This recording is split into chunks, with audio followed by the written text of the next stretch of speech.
Well, I'm delighted to welcome you, Alex. You and I have been friends for, 3 years now, I suppose, since we first met up in Chester. You are what I would describe as a world record holding athlete, adventurer. You've just completed what would be described by most normal mortals as a ridiculous thing to even conceive, let alone complete. So congratulations on that. Firstly, do you want to share with anyone watching this what that challenge was and how you approached it? Sure, Jim. Well, yeah, I mean, interestingly, that on that first part of the introduction, I mean, my challenge at the moment is trying to describe myself, trying to find that kind of all-important title, because for a long time I've been a mountaineer, then an adventurer, and now I guess an ultra runner. But it's how do you combine all those things put together? Because my recent challenge, as you said, just about 5 weeks ago now, was the National Free Peaks Run. So I'm sure people are obviously aware of the National Free Peaks Challenge, climbing Ben Nevis, Scarford Pike and Snowdon within 24 hours, normally driving between the peaks. That was my very first challenge about 10 years ago when I was 16. But this time I decided to run the entire distance, so covering 452 miles on foot and the three mountains in 9 days, 12 hours and 51 minutes.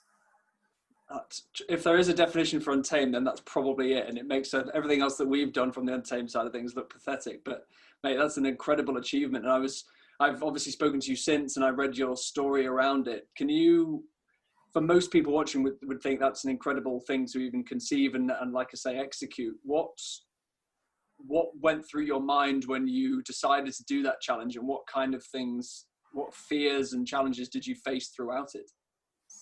Really good question, because the hardest part with any challenge, and maybe the reason why so many people don't pursue their goals and challenge themselves more, is that commitment and making that decision. And I think part of that is when you have the idea, you've got to have that vision, you've got to feel it, you've got to have the sort of passion and excitement and the fear, because if there's no uncertainty, if there's no unknown, if there's no sense of, can I do this, then I don't think there's much to gain from the adventure anyway. And then when you have that idea, it's about actually making yourself accountable. And generally for me, that's just been about putting it out there. When I tell the world, when I put it on social media, when I tell my family, my friends, I think when I tell myself, that's when I kind of put myself in this position where I have no escape. Well, of course I could always quit, but that doesn't fit well with me or my values at all. And I know then I can let people down. And I think getting to that point takes a while, because, I'm always looking for a certain type of adventure challenge that ticks a few boxes. And I've got to have this kind of feeling, which it's hard to describe. With Everest, which was my first big goal, I'm starting when I was about 14 years old. I had this goosebumpy passion feeling that I never had before about anything else. And that's when I realized that I just knew that I had to try and climb Everest. And with all my challenges since then, I've just had this kind of sudden light bulb moment when I tend to feel kind of goosebumps at my arm, when I can actually visualize this finish, this end goal. And I think in myself, I know I found that. And sometimes it can take weeks or even months of researching and, talking to people, trying to get ideas before I realize that I've found it. And then when I set the date, when I say, right, this is it, I think I'm looking for this balance of fear and excitement, really. And it's a very careful balance to get right. And without some kind of fear, then we're not outside of our comfort zone, as you know. And it's quite an interesting process. So much of what you said there, I'm trying to figure out where I can dive in, because so much of what you said there resonates with me, and also the coaching that we take people through. What I heard there was so much awareness on your side, so much self-awareness of knowing what type of challenge feels right for you, or knowing when you have that feeling. So it's sort of, you feel it in your body, what that feeling is like. Because then when you have that awareness, you can then act on it, and you can say, right, this is the one to go for, not all of those other 90% that I've sort of flirted with, which is an essential piece of awareness. And then also the awareness to know what your values are that are then going to motivate you and inspire you to get that challenge completed. So it sounds like you know exactly how you work. So once it's out there, once accountability is in play, then there's no chance I'm going back. Is that something you've cultivated over the years? Did you do challenges where you weren't sure if you had that feeling and you've only learned it afterwards and applied it retrospectively? How's that journey gone? I think it's kind of happened naturally, really. I mean, it's been cultivated through experience and a lot of trial and error, and I guess having to make it up as I go along, as I think we all have to at times. But when I look back, and hindsight being that kind of wonderful thing that we can't access at the time. When I look back at Everest and the big high altitude, trips and mountains that I tried, there was something that was never quite right, and I was always, I felt I was trying to prove something, and actually I got to that point on my third expedition on a 7,000 meter peak when I had this light bulb moment of, I've got nothing left to prove. Why am I really here? And I never felt that I belonged, I fitted into that community, and then it was never really me. I wasn't being authentic. And that was kind of a niggling feeling that for a long time was there, but I couldn't understand it. I just felt that I had to get to the mountain to prove my worth and to feel like I was, I was proud to say who I was and do the things I did. And I always had this kind of do or die mentality, whereas it was like I had to summit Everest or nothing, there was nothing else. And sure enough, I mean, it's amazing how easy it was to walk away from that and to say, actually, Everest isn't me anymore.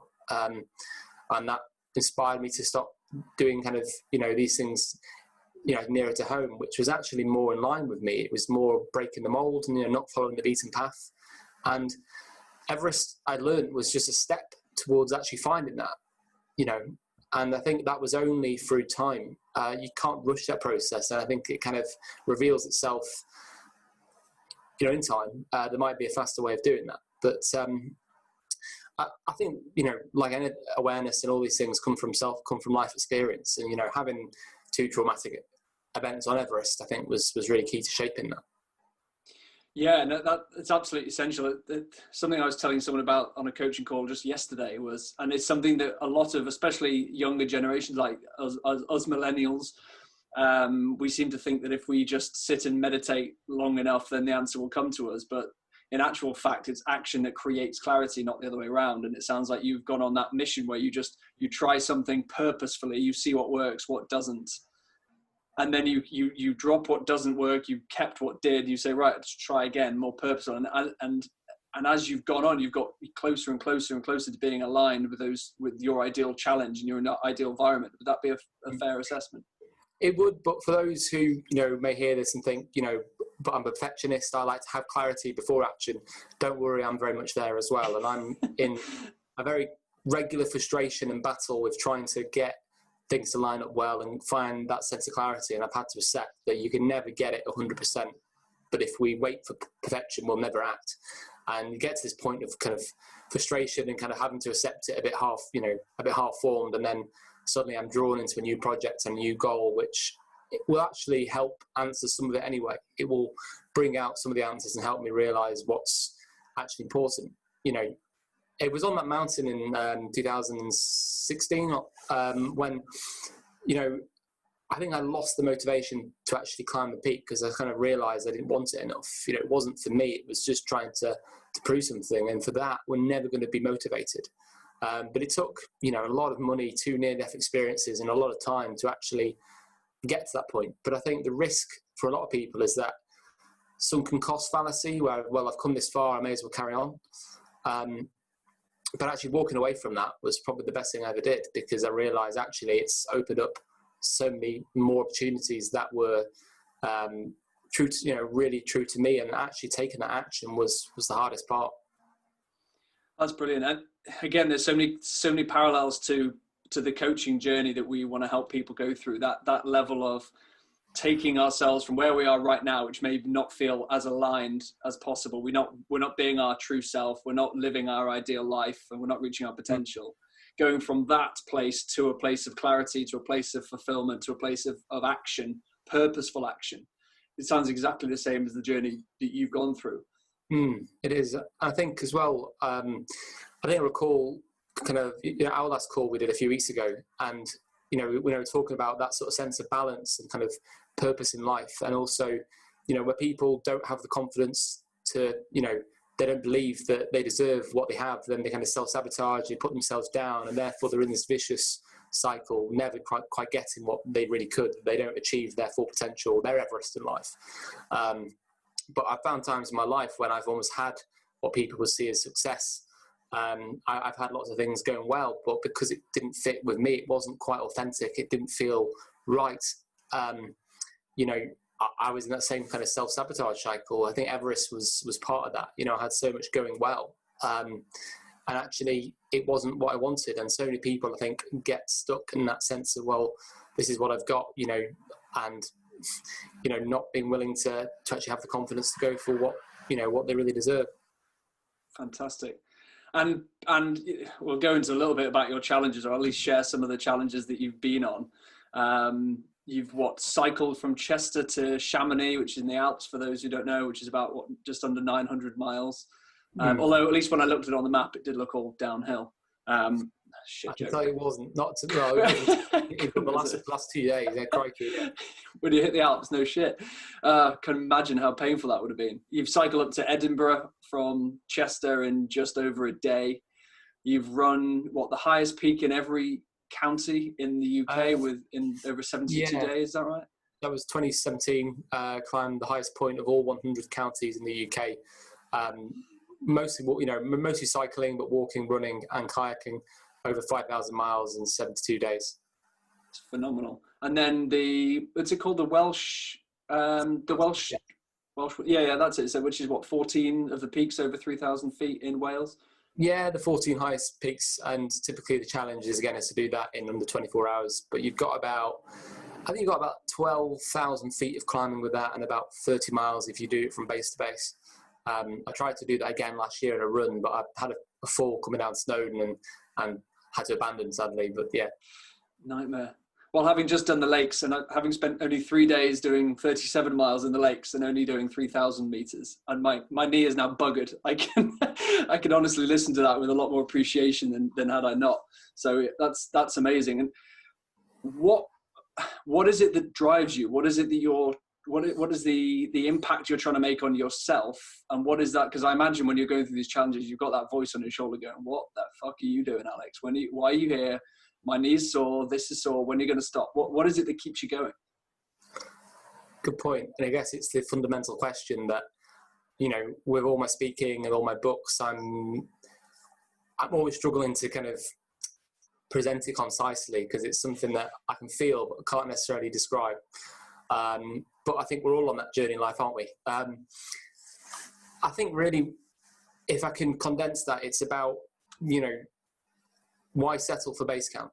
You know, I've seen how fragile life is, you know, with Everest 2014 and 15, and we have so many challenges in life, but it's about how we respond to them, you know. And I guess that sense of we have a choice. You know, I had a choice to be on that challenge. Some people have their own challenges, you know, whether it's mental ill health or anything at the moment. You know, they don't choose to face that.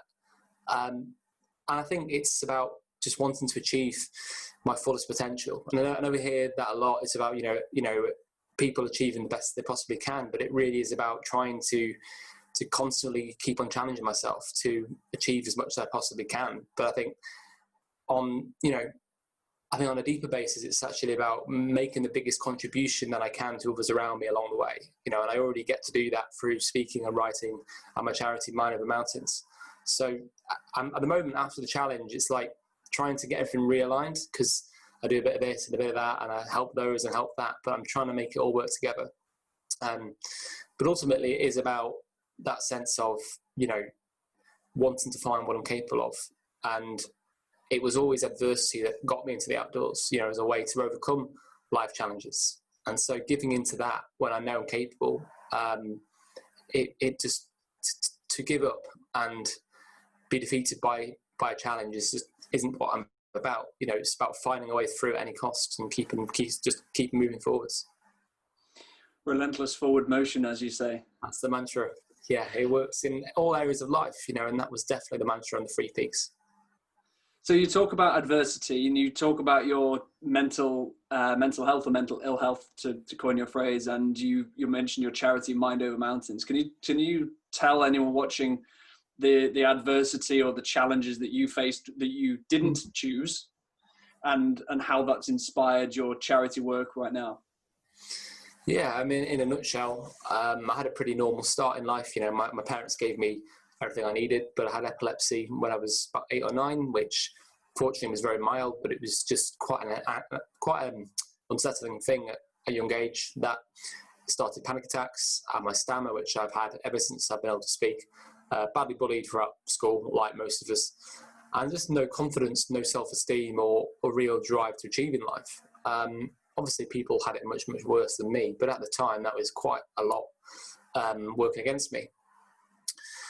And I guess I found the outdoors at about 14, my first hill walk in the Lake District, and that was the kind of the real life changer. You know, that was the light bulb moment that we all talk about. And I guess those outdoor experiences gave me a way to fight back, you know, to prove myself and prove all the bullies wrong, and to overcome those challenges in life. And I think having that choice, you know, is having those challenges is what makes life worthwhile. You know, it's about how we respond to them.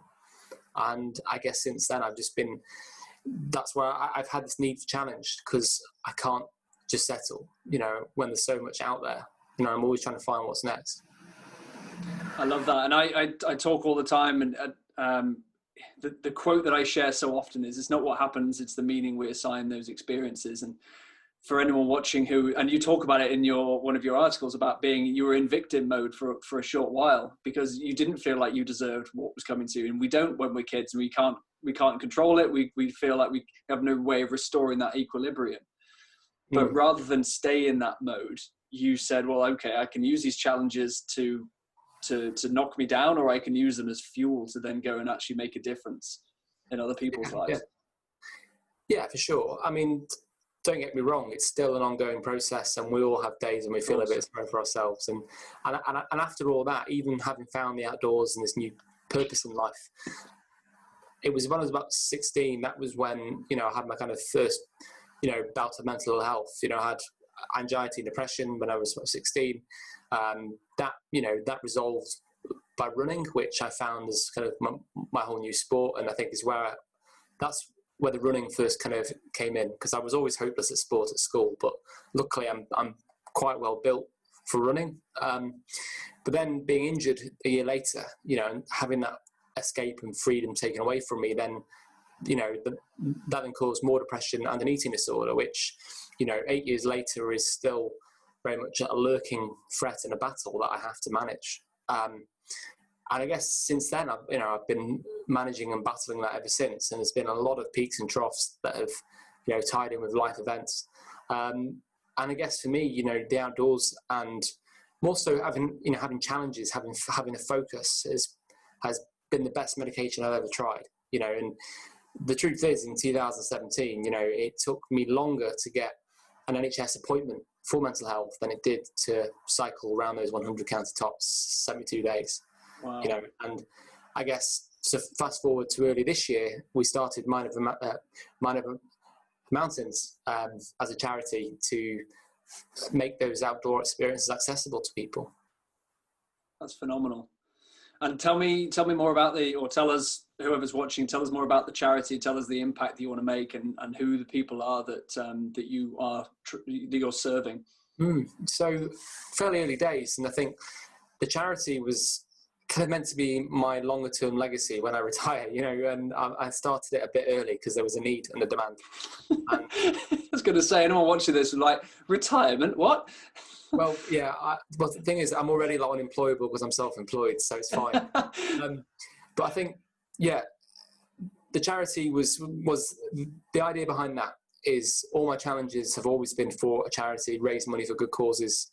The last one in 2017 was for a Young Minds, which is the mental health charity for young people, having had my experiences and realised the lack of help available. Before that, it was people in Nepal after the earthquake in 2015, and other charities, including cancer and endangered animals. But I wanted to be part of the process. You know, I wanted to see where the money went and made an impact. And I felt that there was definitely a gap in making the outdoors, and not just fresh air, but actually having the professional support of a mentor and a coach and a counsellor combined together. And it kind of came off the back of an event that I was involved in 2018, where I kind of helped form the concept, and then did an event where we got people away in the hills for a weekend with, an NLP coach who's my mentor, Chris, who I've worked with for about 8 years now. And then, then having counselling, having mindfulness, having inspirational speakers combined with guided hill walking.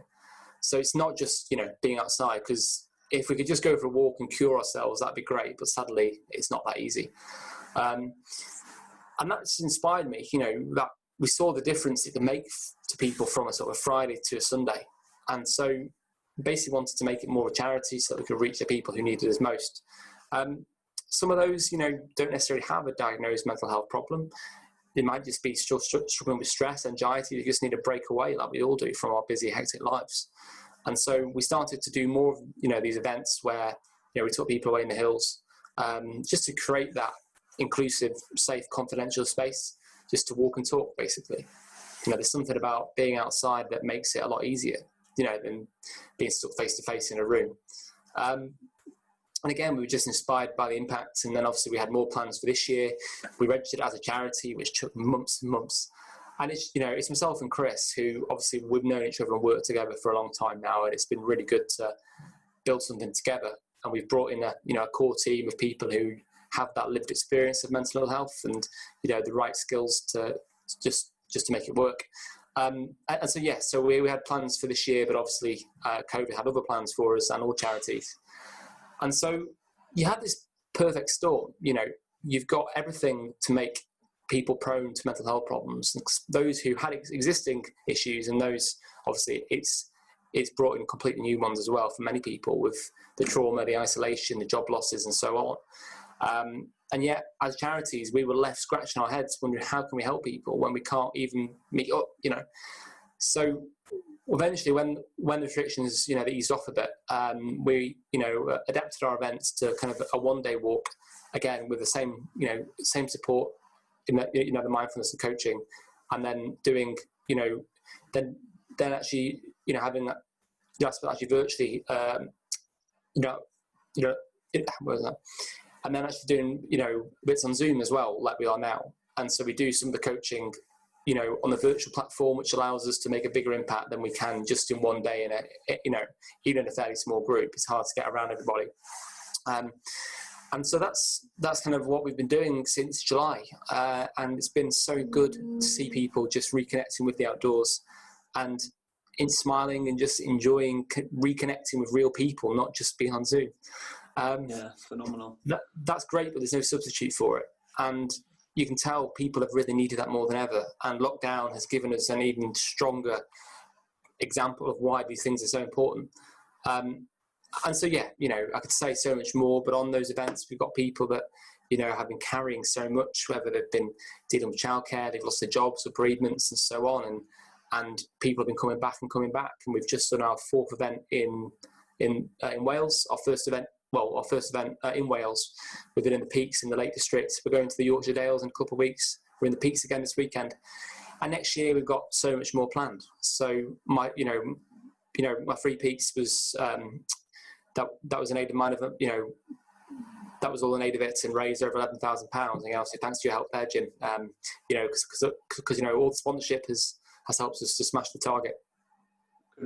Couldn't have been more delighted to be involved in that. So no, you're welcome. And well done again for completing it. Now,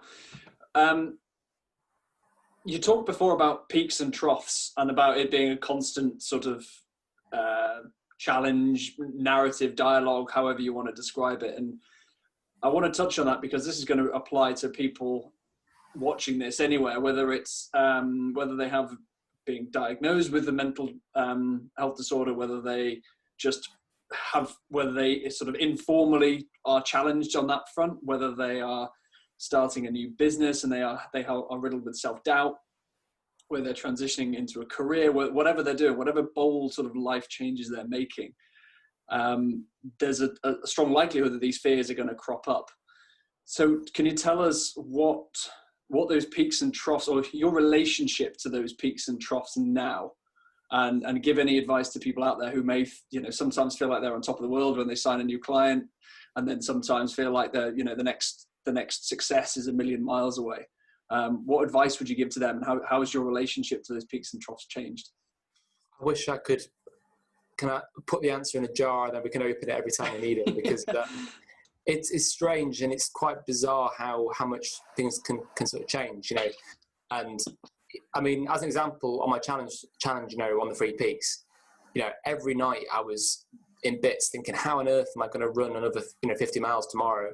Some days I felt like I've been hit by a bus, and then I had every day different injuries and niggles that in logic would say you're not going to be able to do this, you're going to have to stop, and everybody's telling you to stop, and and it was, everything seemed to be going against me now, and I was going against my gut, and all these kind of signs or evidence that we look for.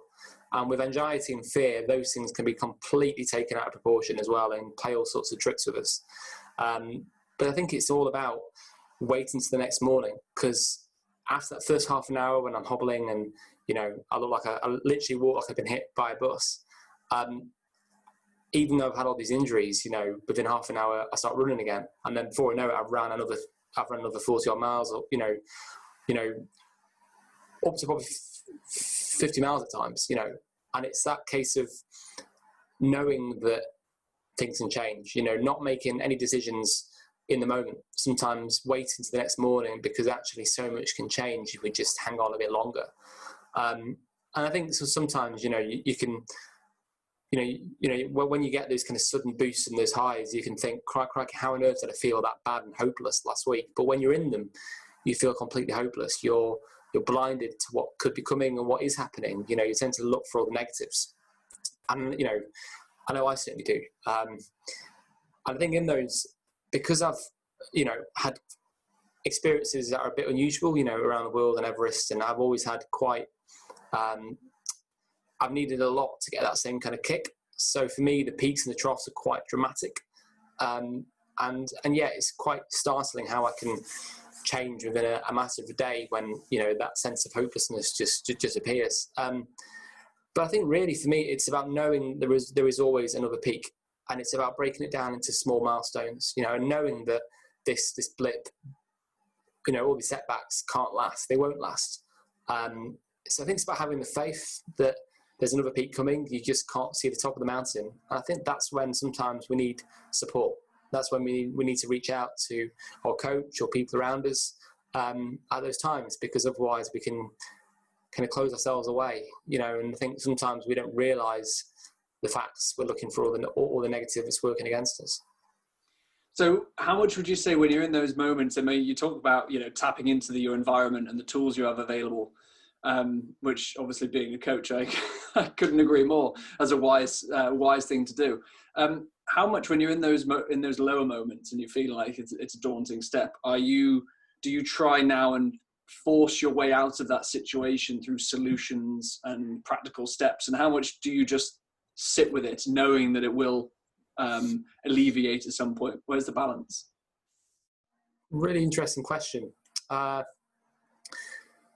think regardless of what the steps we take, there's always going to be an element of waiting and just being able to kind of sit out the storm, treat it as an expedition when you're stuck in the tent right now. And I think it's, like an ultramarathon again, or any challenge, it's about breaking it down into milestones, not necessarily thinking, crikey, when is this going to end? Because it could end sooner than you think. It's about actually keeping positively busy, not necessarily trying to do bits of everything, but trying to take steps towards your goals, break them down into small steps. And that way you're not giving yourself too much time to ruminate and to get stuck in negative thought cycles. I think that's also a good time to, find new projects, even little goals, even if they're very short term. I think having things to look forward to is really key to me. And sometimes just to sit down and write a few things that week or even that day I'm looking forward to, rather than aiming for this seemingly, rather than aiming for this mountain, which is currently kind of, in the cloud, because I think that is enough to make us all just sit back and go, wow, I can't handle this. So it's about maintaining progress, even like on the challenge, it's a case of, right, well, if I can't run today, and there was one day I couldn't run more than probably 10 meters at a time, I'll walk all day. So you're still moving, and I think when you're still moving, there's momentum. And I think it's really important to keep that sense of momentum. So to answer your question, I think it's about waiting, but always making progress. I love it. Relentless forward motion yet again. And I want anyone watching this who maybe can't relate on an adventurous scale, who doesn't necessarily put themselves out there or is not interested in that kind of life. This is something that can apply to everybody. We all go through times where it feels like a massive uphill battle.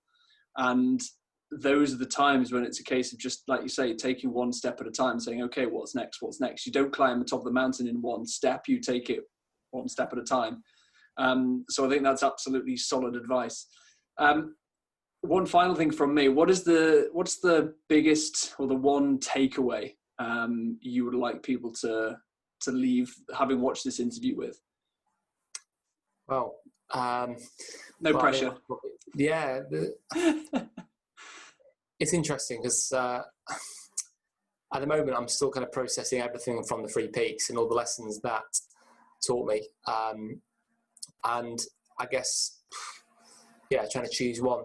Well, my knees and my tendons would say don't run the 3 peaks. So that's one bit of advice. I think secondly, I've never doubted myself as much before, a challenge as I have on the 3 peaks. People were going to, people that I trusted, that I respected, that I would normally go to for advice were, they were knocking my confidence as well. And I was allowing them to knock my confidence. I was looking for evidence that was working against me. And so the whole challenge had kind of had a false start, because it was meant to happen in May, and obviously it couldn't happen. There was all these false summits and it was being drawn out and the mental psyche was going. And then I sprained my ankle a week before, so I had to push back another 2 weeks. And then that felt to me like a sign from above that this wasn't going to happen. And I doubted myself so much that I didn't even, actually visualize any kind of finish or success. I just got into this blur of kind of kept on running. And I got there, and I think the lesson from that, the message from that is, the bigger the fear, the bigger the potential for achieving something. And in that time, I had very little experience to tell me that I should carry on. My gut was telling me to pull out. But the one thing I remembered was I had the same level of fear and uncertainty and doubt, on Everest. And even though I didn't summit Everest, that was the most life-changing, positive thing that ever happened to me in my life, and the shapes to where I am now. It could have been a complete disaster, but I think I had more to lose by not trying than actually throwing myself in the deep end. And I guess to shorten that is just don't doubt yourselves. If there's fear, that's a good sign. Being able to ignore the fear is the hard part, and be able to not necessarily ignore it, but to accept that it's part of something big, and it will work out for the best. The ankle sprain, that works out for the best because I avoided 2 heat waves, and I might have, plus on the charity, we actually got our status as a charity a week before I was due to start. So that was another bonus. And don't worry about anybody else. I was so obsessed with watching other people that were attempting this challenge that I actually missed some key details myself. You don't know what their plan is. You don't know what their weaknesses are. You don't know what their why is. So don't worry about them because it probably won't even happen anyway. So that's a few things. So I hope that's given somebody some value anyway. No, I love it, and there's a load of value in there. And from my side, I'd like to the takeaways I've gotten from this that I really want to stress to anyone watching is the sense of awareness that you have when you're choosing what your next project or challenge should be, and knowing what feels right and what doesn't, and therefore just ditching what doesn't and focusing on what feels right, and then knowing what you need to do personally to inspire yourself to complete that challenge, because everyone responds differently. Some respond well to pressure and accountability, some don't. And finding out what your thing is, and that once it's out there, you've got sponsors on board, you've told yourself that it's a must, not just a want anymore, then you're going to complete it no matter what, except for ill health or injury or whatever, which is absolutely massive. And also just the idea of, and I stress again what your point was, it's not about the absence of fear, it's about how you deal with that fear and overcoming the adversity that you've gone through and using it as fuel.